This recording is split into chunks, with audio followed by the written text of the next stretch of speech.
broadcasting at least partially in color. Who'd have thunk it? It's Professor Oddfellow's Penetralia.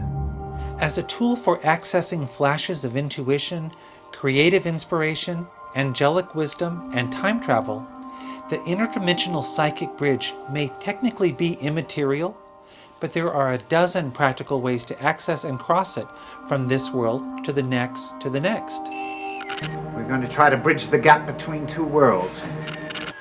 Let's survey those techniques and then prudently acknowledge an inherent danger. Not an attack of infinite psychic vibrations, but something even more profound. Cross that bridge when I come to it. Sometimes called the Nexus, Etheric, or Rainbow Bridge, the psychic bridge connects every living thing to the cosmos, the visible to the invisible. Comparing world religions and philosophies reveals that every belief system references the psychic bridge in one way or another. Specific dogmas aside, humanity's mystical seers and spiritual practitioners have charted the psychic bridge for eons and consider it essential for any sort of transcendence. It looks like a physical footbridge, but is constructed of a filmy, radiant, transparent material, a closely woven fabric of atomic matter. See which of these techniques feels right for you. In Tantra, the psychic bridge connects the third eye to the center of the skull, called the Cave of Brahma, which channels out the crown chakra and into infinity. Alternating right and left nostril breathing creates the psychic bridge, called the Antakarana, as well as repeating the mantra Ra-Ma 7 times in 9 sets. Reiki practitioners meditate upon and visualize the Tibetan symbol of the Antakarana to access the psychic bridge. In Kundalini Yoga, making a consecrated ground in this geometric configuration with a yellow silk blanket in the middle square invites the psychic bridge to present itself. Here's a psychic bridge that's more like a spiral staircase, attuned with one star in the night sky that you feel drawn to. Lazily spiral your gaze away from the star and then back inward until your psychic mind awakens. The sounds produced by singing crystals, also called toning crystals, are used to build the psychic bridge. Diviners naturally use crystal balls for the same purpose, and lesser known is that aquamarine may be similarly employed.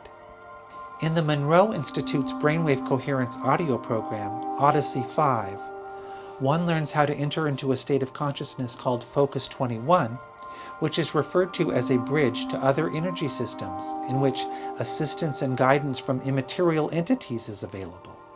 That bridge recalls the afterlife's sifting bridge described by Philip K. Dick in The Divine Invasion, upon which a beside helper waits to assist, advise, comfort, support, and advocate for oneself.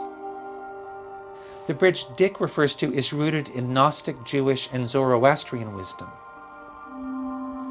In practical mysticism, the psychic bridge is crossed so as to meet and receive impulses from one's higher self.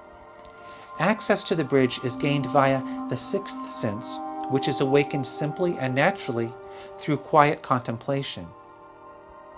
Similarly, in both Tibetan Buddhism and Jungian depth psychology, the psychic bridge to the threshold of expanded dimensions and spiritual heights is accessed via active imagination, which amplifies our dream images from the unconscious. Active imagination is unlike meditation and more like mindful daydreaming. Relatedly, the evolutionary psychologist Bernard de Montreal considered the psychic bridge to connect the physical brain to the pure mind, leading from involution to evolution via supramental thought. He taught that supramentality is latent and available to anyone who decides to get back in touch with intuition by overthrowing guilt and all notions of the past. Psychic sciences teach that the psychic bridge is accessible via the practice of an optimistic outlook, the practice of forgiveness, attuning to loving helpfulness, and faithful prayer.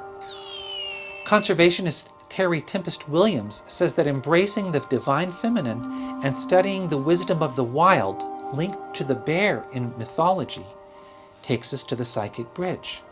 Relatedly, animal researcher Rebecca Hall shares evidence that the presence of a cat opens a psychic bridge to clairvoyance. And in spiritualistic sciences, that role can naturally also be played by a medium in a seance, just as the shaman before them bridged this world to the next.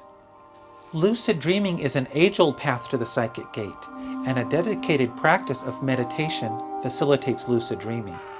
In Christianity, of course, Jesus is acknowledged in 1 Timothy as the bridge between humanity and the Supreme.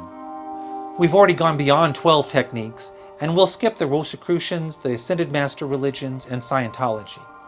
But here is a caution. We just get across this bridge.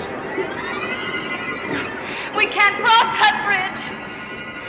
It's the final try. For those who cross the bridge from the visible into the invisible, from the material world to the psychic, from the psychic to the abstract mental realms, and from the mental to the highly spiritual, there's no turning back, and no one is said to have returned. Most of what is reported about death may point to that highest reality.